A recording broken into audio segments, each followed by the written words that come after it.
Aquavi Returnees, this is Adrian Essie Cook, and this is Returnee Sankofa. Today, we're looking at dating the dream versus reality, what Ghanaian women really think about dating diaspora men. Dating a diaspora man, for many Ghanaian women, it sounds like the dream, the confidence, the foreign experience, the accent, the lifestyle. It all creates a picture that feels exciting and promising. But what happens when the fantasy meets the reality? Today we're breaking down the candid perspectives Ghanaian women share about dating diaspora men, the expectations, the misconceptions, and the truth behind the dream.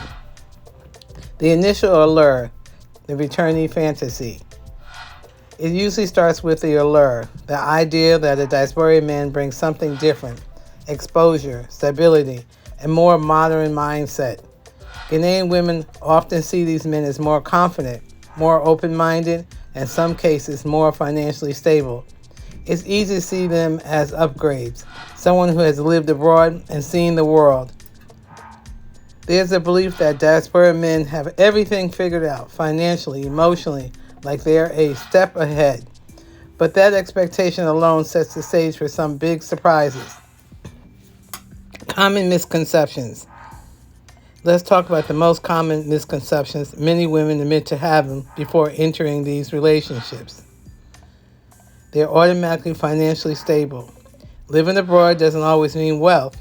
Many diaspora men with high rents, loans, child support, or family responsibilities overseas. The assumption that every returnee is financially grounded often leads to disappointments when reality often shows otherwise.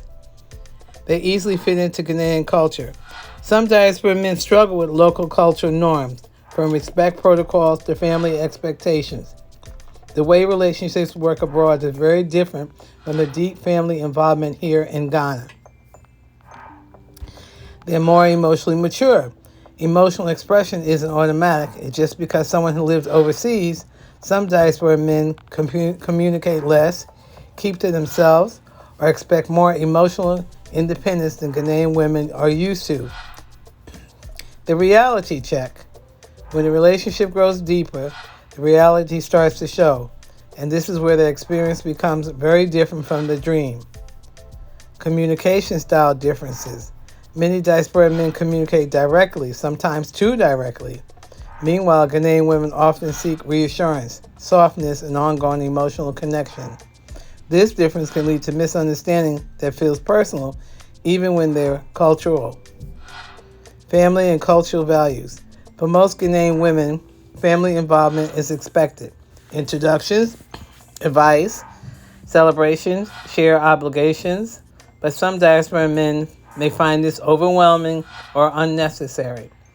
This clash can create tension if both sides don't understand each other's backgrounds. Lifestyle expectations. Some diaspora men expect a quieter, more individualistic lifestyle.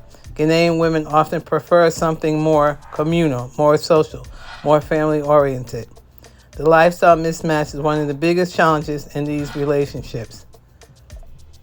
Dating a diaspora man isn't a fairy tale, but it isn't a disaster either. It's different, and understanding those differences is the key to making these relationships work.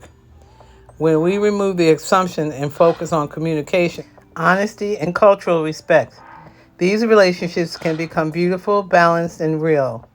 So if you dated a diaspora man or you're thinking about it, share your experience in the comments. Was it a dream or was it reality?